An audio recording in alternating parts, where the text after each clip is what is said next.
ನಮಸ್ಕಾರ, ಶುಭೋದಯ ಪ್ರೀತಿಯ ವೀಕ್ಷಕರೆಲ್ಲರಿಗೂ ಸಂಕಲ್ಪ ಸದಿ ಕಾರ್ಯಕ್ರಮಕ್ಕೆ ಆತ್ಮೀಯ ಸ್ವಾಗತ ಹೇಳ್ತಾ ಇರೋದು ನಾನು ಅನುಷಾ. ನಿಮ್ಮ ಜೀವನದಲ್ಲಿ ಬರ್ತಿರುವಂತಹ ಸಮಸ್ಯೆಗಳು, ತೊಂದರೆಗಳು, ಕಷ್ಟಗಳು ಎಲ್ಲ ರೀತಿ ಪರಿಹಾರ ಮಾಡ್ಕೊಳ್ತಾ ಬರ್ತಾ ಇದೀವಿ. ಆದ್ರೂ ಕೂಡ ಸಮಸ್ಯೆಯಿಂದ ಹೊರಗಡೆ ಬರಕ್ಕಾಗ್ತಿಲ್ಲ ಅಂದ್ರೆ ಖಂಡಿತವಾಗ್ಲೂ ಚಿಂತೆ ಮಾಡಬೇಡಿ. ಇವತ್ತೇ ಈಗಲೇ ನೀವು ಅಕ್ಷಯ ವೃಕ್ಷವನ್ನ ಬರ್ಮಾಡ್ಕೊಳ್ಳೋದ್ರಿಂದ ನಿಮ್ಮ ಎಲ್ಲ ಒಂದು ಸಮಸ್ಯೆಗಳಿಂದ ಕೂಡ ನೀವು ಶೀಘ್ರವಾಗಿ ಹೊರಗಡೆ ಬರೋದಕ್ಕೆ ನಿಮಗೆ ಸಹಾಯ ಆಗುತ್ತೆ. ಇನ್ನು ಪ್ರತಿಯೊಂದು ವಿಡಿಯೋಸಲ್ಲಿ ಕೂಡ ಸಾಕಷ್ಟು ಉಪಯುಕ್ತವಾಗಿರುವಂತಹ ವಿಚಾರಗಳು, ವೇದ, ಶಾಸ್ತ್ರ, ಪುರಾಣ, ಜ್ಯೋತಿಷ್ಯ, ವಾಸ್ತು, ಯಾವುದೇ ರೀತಿಯಾಗಿರುವಂತಹ ಸಮಸ್ಯೆಗಳಲ್ಲಿ ಸಿಂಪಲ್ ಆಗಿರುವಂತಹ ಸರಳವಾಗಿರುವಂತಹ ರೆಮಿಡೀಸ್ನ ತಿಳಿಸ್ಕೊಡುವಂತಹ ಸ್ಪಿರಿಚುವಲ್ ಗುರು ಡಾಕ್ಟರ್ ವಿಷ್ಣುದತ್ತ ಗುರುಜಿ ಅವರಿದ್ದಾರೆ. ಬನ್ನಿ ಗುರುಗಳನ್ನ ಇವತ್ತಿನ ಕಾರ್ಯಕ್ರಮಕ್ಕೆ ಬರ್ಮಾಡ್ಕೊಳ್ಳೋಣ. ನಮಸ್ತೆ ಗುರುಗಳೇ, ಕಾರ್ಯಕ್ರಮಕ್ಕೆ ಆತ್ಮೀಯ ಸ್ವಾಗತ. ಶ್ರಾವಣ ಮಾಸ ಬಂತು ಅಂದ್ರೆ ಹಬ್ಬಗಳ ಸಾಲು ಅಂತಾನೆ ಹೇಳ್ಬೋದು. ಅದರಲ್ಲೂ ವಿಶೇಷವಾಗಿ ಇನ್ನು ಮುಂದೆ ಬರುವಂಥದ್ದು ನಮಗೆ ವರಮಹಾಲಕ್ಷ್ಮಿ, ಹೆಣ್ಮಕ್ಳಿಗೆ ಒಂದು ರೀತಿ ಖುಷಿಯಾಗಿರುವಂಥ ಹಬ್ಬ. ವಿಶೇಷವಾಗಿ ಹೇಳಬೇಕು ಅಂದರೆ ಪ್ರತಿ ಸರಿ ಶ್ರಾವಣ ಮಾಸದ 2ನೇ ಶುಕ್ರವಾರ ನಾವು ವರಮಹಾಲಕ್ಷ್ಮಿ ಆಚರಣೆ ಮಾಡ್ತೀವಿ. ಆದರೆ ಈಗ ಆಗಸ್ಟ್ 8ನೇ ತಾರೀಕು ಕ್ಯಾಲೆಂಡ್ರಲ್ಲಿ ನೋಡಿದಾಗ ವರಮಹಾಲಕ್ಷ್ಮಿ ಹಬ್ಬ ಇದೆ. ಇದು 3ನೇ ಶುಕ್ರವಾರ ಆಗುತ್ತೆ. ಜೊತೆಯಲ್ಲಿ 8ನೇ ತಾರೀಕು ಬೇರೆ. ಈ ಬಾರಿ ಯಾವ ದಿನ ಆಚರಣೆ ಮಾಡಬೇಕು ಅಂತ ಒಂದು ರೀತಿ ಗೊಂದಲ ಸೃಷ್ಟಿಯಾಗಿದೆ ಅಂತ ಹೇಳ್ಬೋದು. ಯಾಕಂದರೆ ಸಂಖ್ಯೆ 8 ಬೇರೆ ಬಂದಿದೆ, 3ನೇ ಶುಕ್ರವಾರ. ಸೊ ಮಾಡಬಹುದಾ ಅಥವಾ ಇನ್ನೊಂದು ವಾರ ಸ್ಕಿಪ್ ಮಾಡಬೇಕಾಗತ್ತಾ, ಅಥವಾ ಕ್ಯಾಲೆಂಡ್ರಲ್ಲಿ ಕೊಟ್ಟಿರೋ ಪ್ರಕಾರ ನಾವು ಆ ದಿನನೇ ಮಾಡಿದ್ರೆ ಏನು ತೊಂದರೆ ಆಗೋದಿಲ್ವಾ? ಇದ್ರ ಬಗ್ಗೆ ತಿಳಿಸ್ಕೊಡಿ ಗುರುಗಳು. ಓಂ ವಿಶ್ವಸ್ಮೈ ನಮಃ. ಪ್ರೀತಿಯ ಬಂಧುಗಳೇ, ಇಲ್ಲಿ ನಮಗೆ ಶಾಸ್ತ್ರ ಪ್ರಮಾಣವಾಗಿದೆ. ಭವಿಷ್ಯೋತ್ತರ ಪುರಾಣ ಏನು ಮಾತಾಡುತ್ತಂದರೆ, ಈ ವರಮಹಾಲಕ್ಷ್ಮಿ ಈ ತಾರೀಕು,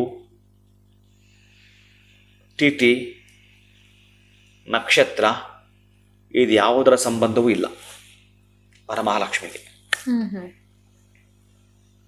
ಯಾವುದೂ ಕೂಡ ನೀವು ತಲೆಗೆ ಹಾಕ್ಕೊಳ್ಳೋ ಹಾಗಿಲ್ಲ. ಆಮೇಲೆ ನೀವು 3ನೇ ಶುಕ್ರವಾರ ಅದು ಕೇಡು, ಈ ಕೇಡು ಇಲ್ಲ, ಕಾಡು ಇಲ್ಲ, ನೀನು ಮಾಡು ಅಷ್ಟೇ, ನೀನು ಮಾಡು ಅಷ್ಟೇ. ಏನು ಭವಿಷ್ಯೋತ್ತರ ಪುರಾಣ ಹೇಳಿತೆ ಅಂತಂದರೆ, ಈ ಪೌರ್ಣಮಿಯ ಹಿಂದೆ ಅದು 8 ದಿನಗಳ ಒಳಗಡೆ ಆಗಿರಬಹುದು, 5 ದಿನಗಳ ಒಳಗಡೆ ಆಗಿರಬಹುದು, ಶುಕ್ರವಾರ ಬರುತ್ತೋ ಅದನ್ನು ಆಚರಣೆ ಮಾಡೋ ಅಂತ ಹೇಳುತ್ತೆ. ಪೌರ್ಣಮಿಯ ಹಿಂದಕ್ಕೆ ಅದು 3ನೇ ದಿನವೋ 4ನೇ ದಿನವೋ ಅಥವಾ ಹಿಂದಕ್ಕೆ ಬನ್ನಿ, ಎಷ್ಟು ಬರ್ತೀರೋ, 2ನೇ ದಿನನೇ ಬಂದಿದೆಯಾ, ಅದಾದಮೇಲೆ ಪೌರ್ಣಮಿ ಬರುತ್ತಾ, ಅಭ್ಯಂತರವಿಲ್ಲ. ನಿಮಗೆ ಇರುವಂಥದ್ದು ತಿಥಿ, ವಾರ, ನಕ್ಷತ್ರ ಎಲ್ಲ ಪಕ್ಕಕ್ಕಿಟ್ಟು ಹೆಂಗೆ ತೆಗೆದುಕೊಳ್ಬೇಕಂದ್ರೆ, ಪೌರ್ಣಮಿಯ ಹಿಂದೆ ಬರ್ತಕ್ಕಂತಹದ್ದು ಯಾವುದು ಶುಕ್ರವಾರ ಆಗಿರುತ್ತೋ ಅದೇ ವರಮಹಾಲಕ್ಷ್ಮಿಗೆ ಅತ್ಯಂತ ಶ್ರೇಷ್ಠವಾಗಿರುವಂಥದ್ದು. ಆಕೆ ಕನಸಲ್ಲಿ ಹೋಗಿದ್ದು ಅದೇ ದಿವಸವೇ ವರಮಹಾಲಕ್ಷ್ಮಿ. ಅದಕ್ಕಾಗಿ ಈ ದಿನವೇ ಮಾಡುವಂಥ ಆದೇಶ ಮಾಡ್ತಾಳೆ ಮಹಾಲಕ್ಷ್ಮಿ. ಇನ್ನು 3ನೇದು, 2ನೇದು, 1ನೇದು ಇದು ಯಾವುದು ತಲೆಗೆ ಹಾಕೋಬೇಡಿ. ಇನ್ನು ಡೇಟ್ ಅಂತೀರಾ, ಈ ಯಾರೋ ಹುಟ್ಟಾಕ್ಬಿಟ್ಟಿರ್ತಾರೆ, ಆ ಡೇಟ್ ಅಂದ್ರೇನೆ ಯಾಕೋ ಅವ್ರಿಗೆ ಆಗಲ್ವೇ ಏನೋ. 8ನೇ ತಾರೀಕು 8 ಅಂದ್ರೇ ಈ ಕೆಲವರಿಗೆ ಈ ನ್ಯೂಮರಾಲಜಿ ಪ್ರಕಾರ ಅದೇನಾಗಿದೆಯೋ ಗೊತ್ತಿಲ್ಲ. ಮೋದಿ ನಿರ್ಧಾರ ತಗೊಳ್ಳಿದೆ ಆ ಡೇಟ್, ಅವ್ರು ಹುಟ್ಟಿದ ಆ ಡೇಟ್, ಅದು ಪೂರ್ಣ ಆಯುಸ್ ಕೊಡೋ ಸಂಖ್ಯೆ, ಅದು ಅತ್ಯಂತ ಅದ್ಭುತ ಕೊಡೋದ್ರಿ. ಅದು ಯಾಕೆ ನೀವು ಅದನ್ನು ಕಡೆಗಣಿಸ್ತಾರೋ ನನಗೆ ಗೊತ್ತಿಲ್ಲ. ನಿಮಗೇನೋ ಆಗಿರ್ಬೇಕು ಕೆಟ್ಟದ್ದು, ನಿಮಗಾಗಿರೋದನ್ನು ತಲೆಗೆ ಹಾಕೋಬೇಡಿ. ಯಾರಿಗ ಒಬ್ಬರಿಗೆ ಸಂಬಂಧಪಟ್ಟಿದ್ದಲ್ಲ ಇದು, ವೈಯಕ್ತಿಕ, ದಯವಿಟ್ಟು ಬಿಟ್ಟುಬಿಡಿ. ಒಂದು ಸೊಸೈಟಿಗೆ ಸಂಬಂಧಪಟ್ಟ ಒಂದು ಮೆಸೇಜ್ಗೆ 8 ಡೇಟಲ್ಲಿ ಹುಟ್ಟಿದವರೇ ಮೈನಸ್ ಅಲ್ಲಿಗೆ, ಆ 8 ಡೇಟ್ ಅಂದ್ರೇ ಭಯ ಪಡೋದಾ? ಸಾಧ್ಯವೇ ಇಲ್ಲ. ಎಲ್ಲ ಡೇಟಲ್ಲೂ ನೆಗೆಟಿವ್ ಇರುತ್ತೆ, ಎಲ್ಲ ಡೇಟಲ್ಲೂ ಪ್ಲಸ್ ಇರುತ್ತೆ, ಎಲ್ಲ ಡೇಟಲ್ಲೂ ಮೈನಸ್ ಪ್ಲಸ್ ಎರಡೂ ಇರ್ತವೆ. ಇಂಥ ದಿನ ಅಂತಿಲ್ಲ. ಆಯಾಯ ಕಾಲಮಾನಗಳ ಪ್ರಕಾರ, ಆಯಾಯ ಋತುಮಾನಗಳ ಪ್ರಕಾರ ಯಾವ ಈ ಹಬ್ಬ ಬರುತ್ತವೋ, ಹರಿದಿನಗಳು ಬರುತ್ತವೋ ಆಚರಣೆ ದಯವಿಟ್ಟು ಮಾಡ್ತಾ ಬನ್ನಿ. ಅದು ಬಿಟ್ಟರೆ ಯಾವುದೂ ತಲೆಗೆ ಹಾಕೋಬೇಡ. ಅದು 3ನೇ ಶುಕ್ರವಾರ, 2ನೇ ಶುಕ್ರವಾರನೇ ಬರಬೇಕಾಗಿತ್ತು. ಯಾರು ಹೇಳಿದ್ದಾರೆ ನಿಮಗಿದೆಲ್ಲ? ಎಲ್ಲಿದೆ ಅದಕ್ಕೆ? ಭವಿಷ್ಯೋತ್ತರ ಪುರಾಣವನ್ನು ತೆಗೆದು ನೋಡಿ, ಇರುವಂಥದ್ದೇ ಅದು. ನಿಮಗೆ ಆ ಪೌರ್ಣಮಿ ಹಿಂದಕ್ಕೆ ಯಾವ ದಿನ ಬರುತ್ತೋ, ಶುಕ್ರವಾರದ ಲೆಕ್ಕ ಇದೆ, ಶುಕ್ರವಾರ ತೆಗೆದುಕೊಳ್ಬೇಕಾಗತ್ತೆ. ನಾನು ಈ ತಿಥಿ ಒಂದಿಗೆ ಸಂಬಂಧವಿಲ್ಲ ಅಂತ ಹೇಳಿದೆ, ನಕ್ಷತ್ರದೊಂದಿಗೂ ಸಂಬಂಧ ಇಲ್ಲ ಅಂತ ಹೇಳಿದೆ, ಡೇಟ್ ಒಂದಿಗೂ ಸಂಬಂಧವಿಲ್ಲ, ವಾರದೊಂದಿಗೆ ಸಂಬಂಧ ಇದೆ, ಅದು ಶುಕ್ರವಾರ ಆಗಿರಬೇಕು. ಪೌರ್ಣಮಿಯ ಹಿಂದೆ ಬರ್ತಕ್ಕ ಶುಕ್ರವಾರ ಯಾವುದಾದ್ರೂ ಆಗಿರಲಿ, ದಯವಿಟ್ಟು ಚೆನ್ನಾಗಿ ಕೇಳಿಸ್ಕೊಂಡು ಇದನ್ನು ಆಚರಣೆ ಮಾಡಿ. ಇನ್ನು ವರಮಹಾಲಕ್ಷ್ಮಿಯನ್ನು ಆಚರಣೆಯನ್ನು ಮಾಡುವುದು ನಿಮಗೆಲ್ಲ ಗೊತ್ತೇ ಇದೆ ಅದ್ಭುತವಾಗಿ.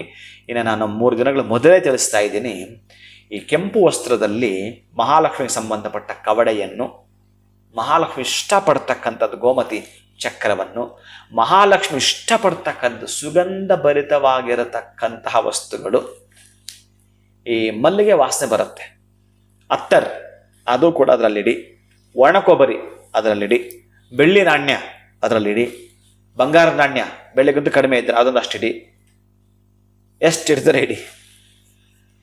ಖುಷಿಯಾಗಿ ನಲಿದಾಡ್ತಾ ಮನೆಗೆ ಬರ್ತಾಳೆ. ವ್ರತವನ್ನು ಮಾಡಬೇಕಾದ್ರೆ ಹೆಣ್ಣು ಮಕ್ಕಳು ಖುಷಿಯಿಂದ ಮಾಡಿ. ಆಮೇಲೆ ಈ ಬಾರ್ಡರ್ ಸೀರೆ, ಈ ಕಲರ್ ಸೀರೆ ಇದು ಯಾಕೆ ತಲೆಗೆ ಹಾಕ್ಕೊಳ್ತೀರೋ ಏನೋ ನನಗೆ ಅರ್ಥ ಆಗಲಿಲ್ಲ. ಹಳೇದಿದ್ದೀನಿ ಮನೆಯಲ್ಲಿ ಆ ಒಂದು ಲಕ್ಷ್ಮಿಗೆ ಸಂಬಂಧಪಟ್ಟ ಬಾರ್ಡರ್ ಸೀರೆನ. ಈಗ ಯಾರೋ ನಾಳೆದ್ದು ಮದುವೆ ಇದೆ, 10 ವರ್ಷ ಆಗಿದೆ ತಗೊಂಡು ಉಟ್ಕೊಂಡು ಹೋಗ್ತೀರಾ ನೀವು ಆ ಸೀರೆನ? ನಾಳೆ ಹೊಸದು ಬೇಕು. ಮಹಾಲಕ್ಷ್ಮಿಗೆ ಇಷ್ಟವಾಗ್ತಕ್ಕಂತಹದ್ದು ಭಕ್ಷ್ಯಗಳಿದಾವಲ್ಲ ಅದು ಮಾಡಿ. 3-4 ಥರ ಅನ್ನಗಳನ್ನು ಮಾಡ್ತಾರೆ. ಗುಡ ಅನ್ನ, ದದ್ಯ ಅನ್ನ, ಹರಿದ್ರ ಅನ್ನ ಇವೆಲ್ಲ ಮಾಡ್ತಾರೆ. ಪಾಯಸ ಮಾಡ್ತಾರೆ. ಬಹಳ ಖುಷಿಯಿಂದ ಅಮ್ಮನಿಗೆ ಪಾಯಸ.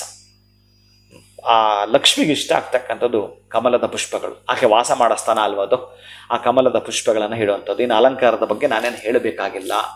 ಇನ್ನು ಆ ಚಾರುಮತಿಯನ್ನು ಹೆಣ್ಣು ಮಗಳು ಮಾಡ್ತಾಳೆ, ಅದೇ ನಿಮ್ಗೆ ಆವತ್ತೇ ನಾನು ತಿಳಿಸ್ಕೊಡ್ತೀನಿ. ವರಮಹಾಲಕ್ಷ್ಮಿ ಹಬ್ಬದ ದಿವಸನೇ ಆ ವ್ರತದ್ದು ಮಾತಾಡೋಣ. ಆದರೆ ನೀವು ಸಿದ್ಧತೆ ಮಾಡ್ಕೋಬೇಕಲ್ಲ, ಅದಕ್ಕಾಗಿ ಇದನ್ನು ಹೇಳ್ತಿದ್ದೇನೆ. ಗೋಮತಿ ಚಕ್ರಗಳು, ಕವಡೆ, ಇನ್ನು ಏಲಕ್ಕಿ ಲವಂಗ ಪಚ್ಚಕರ್ಪೂರ. ಇದು ನಿಮ್ಮ ಮನೆಯಲ್ಲಿ ಈ ಪಚ್ಚಕರ್ಪೂರ, ಏಲಕ್ಕಿ ಲವಂಗ, ಒಣ ಕೊಬ್ಬರಿಲಿ ಹಾಕಿಡಿಯಪ್ಪ. ಒಂದಷ್ಟು 2-3 ಕಾಯಿ ನೀವು ಗೋಲ್ಡ್ ಹಾಕ್ತಿರೋ ಅಥವಾ ಸಿಲ್ವರ್ ಹಾಕ್ತಿರೋ ಹಾಕಿಡಿಯಪ್ಪ. ಖುಷಿಯಾಗಿ ಆ ಗಂಟನ್ನು ಈ ಸಾಂಬ್ರಾಣಿ ತಂದು ಅಭಿಮಂತ್ರಿತ ಮಾಡಿಯಪ್ಪ. ಆ ಸಾಂಬ್ರಾಣಿಯಲ್ಲಿ ಅಭಿಮಂತ್ರಿತ ಮಾಡುವಾಗ ನೀವು ಸೂಕ್ತವನ್ನು ಹಾಕಿರಿ. ನೀವು ರೇಡಿಯೋದಲ್ಲಿ ಹಾಕ್ತಿರೋ, ಟಿ ವಿನಲ್ಲಿ ಹಾಕ್ತಿರೋ, ಮೊಬೈಲಲ್ಲಿ ಹಾಕ್ತಿರೋ ಶ್ರೀ ಸೂಕ್ತವನ್ನು. ಆ ಮಹಾಲಕ್ಷ್ಮಿಯನ್ನು ನೀವೆಲ್ಲ ಅಲಂಕಾರ ಮಾಡಿದ್ರೆ ನಿಮ್ಗೆ ಆವಾಹನೆ ಮಾಡೋಕ್ಕೆ ಬಂದರೆ ಮಾಡಿ, ಪುರೋಹಿತನ ಕರೆಸ್ಕೊಂಡು ಮಾಡಿ. ಮಾಡೋಕ್ಕೆ ಬರಲಿಲ್ಲ ಅಂತಂದರೆ ನೀವೇನಾದರೂ ಶ್ರೀ ಸೂಕ್ತವನ್ನು 6 ಸಲ ಅಥವಾ 16 ಸಲ ಕೇಳ್ತಾ ನಿಮ್ಮನ್ನು ನೀವು ಮೈ ಮರೆತು ಬಿಡಿ ಆ ಅಮ್ಮನ ಮುಂದ್ಗಡೆ. ಪಾಪ ಅವನು ಅಷ್ಟೊಂದು ಬೇಡ್ಕೊಳ್ತಾ ಇದ್ದಾನೆ, ಪಾಪ ಅವಳು ಅಷ್ಟೊಂದು ನನ್ನನ್ನು ಪರಿಪರಿಯಾಗಿ ಬೇಡ್ಕೊಳ್ತಾ ಇದ್ದಾಳೆ ಅಂತೇಳಿ ಆ ಮನೆಗೂ ಈ ಮನೆಗೆ ಹೋಗಲ್ಲ, ನಿಮ್ಮ ಮನೆಗೆ ಬರ್ತಾಳೆ, ಓಡಿ ಬರ್ತಾಳೆ.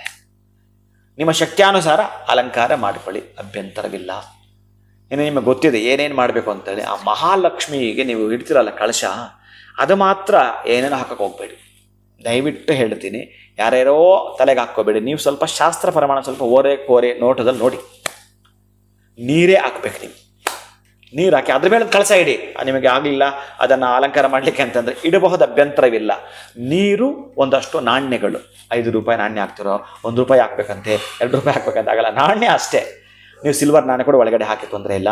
ಆಮೇಲೆ ಸೂತ್ರವೆಷ್ಟಿ, ದಾರ ಸುತ್ತತಕ್ಕಂತಹದ್ದು ಅವತ್ತು ಕೂಡ ನಾನು ಹೇಳ್ತೇನೆ ನಿಮಗೆ. ಆದರೆ ಸಿದ್ಧತೆ ಮಾಡ್ಕೊಳ್ಳೋದಕ್ಕೆ ಬೇಕಾಗಿರ್ತಕ್ಕಂಥ ವಸ್ತುಗಳಿವು. ದಾರವನ್ನು ಆ ಬಿಂದಿಗೆಗೆ ಸುತ್ತುವಂಥದ್ದು, ಆ ನೀರು ಹಾಕುವಂಥದ್ದು, ನಾಣ್ಯ ಹಾಕುವಂಥದ್ದು, ಆಮ್ರ ಪಲ್ಲವ ಅಂತಂದರೆ ಮಾವಿನ ಎಲೆಯನ್ನು ಇಡುವಂಥದ್ದು. ಇವೆಲ್ಲವೂ ಕೂಡ ಶ್ರದ್ಧೆ ಭಕ್ತಿಯಿಂದ ಪ್ರೀತಿಯಿಂದ ಮಾಡಿ. ನಮ್ಮ ಮನೆಯಲ್ಲಿ ಈ ದಿನ ಮಹಾಲಕ್ಷ್ಮಿ ಬಂದು ಕೂತ್ಕೊಳ್ಳಲೇಬೇಕು. ಕೂತ್ಕೋಬೇಕಷ್ಟೇ ತಾಯಿ, ನೀನು ಇವತ್ತು ನಮ್ಮ ಮನೆಗೆ ಬರಬೇಕು. ನನ್ನ ಅಪೇಕ್ಷೆ ಇಷ್ಟಿದೆ, ನೀನು ಮುಂದೆ ನಾನು ಹೇಳ್ಕೋಬೇಕು, ನನ್ನ ಕಷ್ಟವನ್ನು, ನನ್ನ ದುಃಖವನ್ನು ಹೇಳ್ಕೋಬೇಕು ಬಾ ಇವತ್ತು ಅಂತ ಕರೆದು ಬಿಡಿ. ಪ್ರೀತಿಯಿಂದ ಕರೆದು ಬಿಡಿ. ಆಪ್ಷನ್ ಕೊಡಬೇಡಿ ಬಂದರೆ ಬರಬಹುದು ಅಂತ. ನೀವು ಬರಲೇಬೇಕು ತಾಯಿ ಅಂತ ಅಪ್ಪಣೆ ಮಾಡಿ, ಕಟ್ಟಪ್ಪಣೆ ಮಾಡಿ.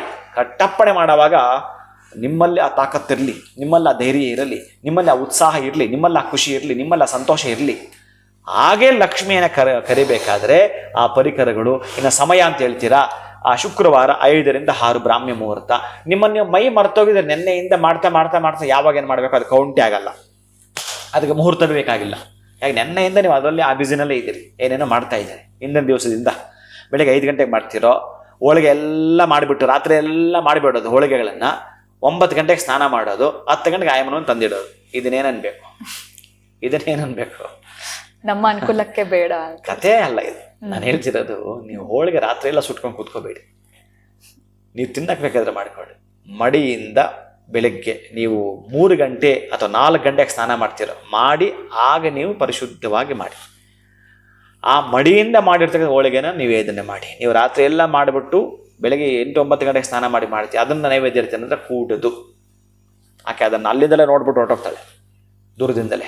ಅದಕ್ಕಾಗಿ ನೀವು ಗಮನ ಇಡೋದಾದರೆ ಮುಖ್ಯವಾಗಿ ಬಹಳ ಪ್ರಮುಖವಾಗಿರೋಂಥ ಘಟ್ಟ ಏನಂತಂದರೆ ಆ ಅಮ್ಮನೆಗೆ ಒಂದಷ್ಟು ಸುವಾಸನೆಯುಕ್ತವಾಗಿರ್ತಕ್ಕಂಥ ವಸ್ತುಗಳೊಂದಿಗೆ ಮಾಡಿ ಆ ಸಾಂಬ್ರಾಣಿ ಹಾಕಿ ಆ ಗಂಟನ್ನು ಹಿಡಿಕೊಂಡು ಶ್ರೀ ಸೂಕ್ತ ಹೇಳ್ತಾ ಹೇಳ್ತಾ ಹೇಳ್ತಾ ಅಭಿಮಂತ್ರತೆ ಮಾಡ್ತಾ ಕಣ್ಣು ಮುಚ್ಕೊಂಡು ನಿಮಗೆ ಬೇಕಾಗಿರೋ ಹರಕೆಗಳೆಲ್ಲ ಒಂದು ಸಲ ಮನಸ್ಸಿಗೆ ಅನ್ಕೊಂಬಿಡಿ.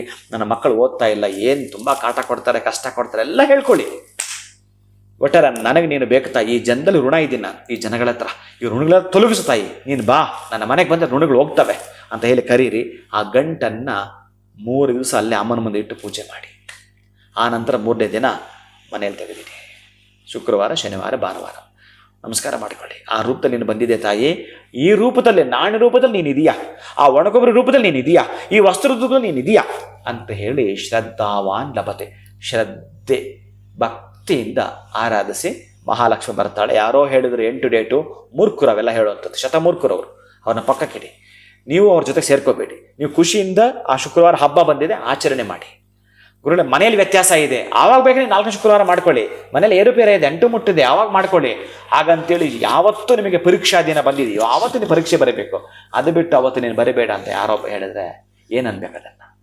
ಅದಕ್ಕೆ ಸ್ವಲ್ಪ ಒಂದು ವೇದವನ್ನು ಗಮನಿಸಿ, ಪುರಾಣವನ್ನು ಗಮನಿಸಿ, ಶಾಸ್ತ್ರವನ್ನು ಗಮನಿಸಿ. ಇದು ಏನು ಹೇಳಿದ್ರೆ ಅದನ್ನು ನೀವು ಕೇಳಿ, ಅವ್ರನ್ನ ಕೇಳಿ. ಏನು ಹೇಳ್ತಿದ್ದೆ ಅದಕ್ಕೆ ಆಧಾರ ಅಂತ ಕೇಳಿ, ಆಧಾರ ಕೊಡಿ ಅಂತ ಕೇಳಿ.